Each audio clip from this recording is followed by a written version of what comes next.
అందరికీ హాయ్ అండి. నేను మీ చంద్రిక. ఈరోజు మా ఇంట్లో నేను ఏ వంట చేశానో మేమందరం కలిసి ఎలా తిన్నామో ఈ వీడియోలో చూడండి. వీడియో చివరి వరకు చూసి మీకు నచ్చితే తప్పకుండా సబ్స్క్రైబ్ చేయండి. వీడియో స్టార్టింగ్ చూసి మా ఆయన వంట చేస్తున్నారు అనుకున్నారేమో, కాదండి. నాకు కొంచెం అనీజీగా ఉందని చెప్తే దొండకాయలు కట్ చేసి నాకు హెల్ప్ చేస్తున్నారు.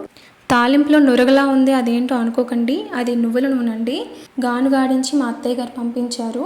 4 months నుంచి ఈ ఆయిల్ వాడుతున్నామండి. మీరు కూడా వీలైనంత వరకు నువ్వుల నూనె వాడడానికి ట్రై చేయండి.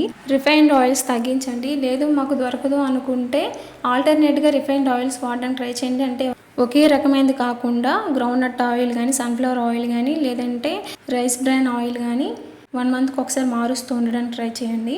నేను ఇలా పక్కకి వెళ్ళానో లేదో మా అల్లరి కూతురు చూడండి ఏం చేస్తుందో. అక్కడ పెట్టిన చపాతీని దొంగచాటుగా తీసి తినేస్తుంది. ఆ చపాతీ కాలుతుందంట, ఊదుకొని మరీ తినడానికి ట్రై చేస్తుంది.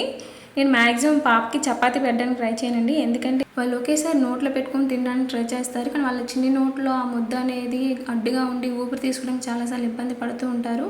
అది చాలా రిస్క్ కూడా. అందుకే అది నేను ట్రై చేయను. తన కోసం రసం రైస్ ప్రిపేర్ చేశాను, అదే పెడుతున్నాను. తనకి నేను తినిపించాలని లేదు, తను తన చేతితోనే తింటుంది. ఒకవేళ నేను పెట్టినా సరే నేను తింటాను, నాకు ఇచ్చేయని తనే అడుగుతుంది. ఇక వంట అయిపోయింది, ఇంకా అందరం కలిసి తిందామని కూర్చున్నాము.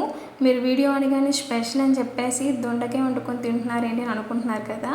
స్పెషల్ అంటే ఫుడ్డే అవ్వాలా, కలిసి తినడం కూడా అవుతుంది కదా.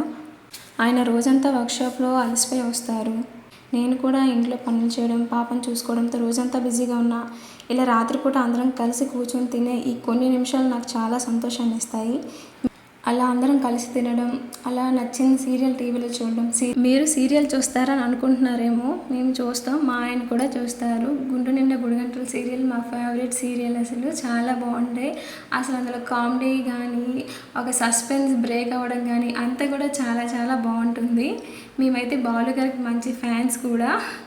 తర్వాత పాప ఈరోజు చేసిన అల్లరి మొత్తం ఆయనకి చెప్పడము, ఆయన వర్క్షాప్లో జరిగిన విశేషాలని నాకు వచ్చి చెప్పడం, అవన్నీ నవ్వుకోవడం, గుర్తు చేసుకోవడం, ఈరోజు డే ఎలా జరిగింది అవన్నీ మాట్లాడుకుంటూ ఉంటాము.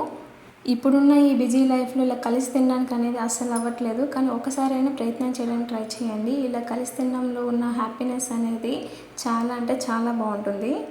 ఇంకా మా పాప సాంగ్స్ పెట్టమని గోల్ చేస్తుంది. అంటే సీరియల్స్ మేము పెట్టుకొని చూస్తున్నాం కదా, తనకు సాంగ్సే కావాలి. దానికోసం ఇంకా సాంగ్స్ పెడుతున్నాను. తనకి ఇంకా స్పష్టంగా మాట్లాడటం అనేది రాలేదు, కానీ ఏదో ఒకటి చెప్పడానికి యాక్షన్ చేసైనా చెప్తుందండి.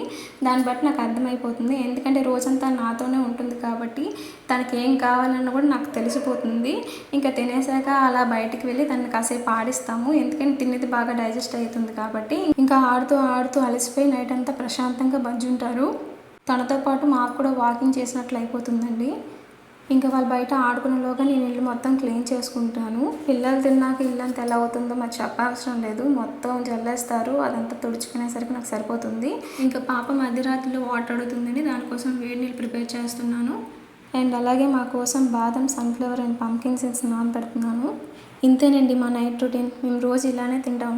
మీ ఇంట్లో కూడా మీరు అందరు కలిసి ఇలానే డిన్నర్ చేస్తారా? మా వీడియో మీకు నచ్చిందని అనుకుంటున్నాను. ఇంకా మంచి ఫ్యామిలీ వ్లాగ్స్ కోసం ప్లీజ్ సపోర్ట్ చేయండి. Thank you for watching all. Bye.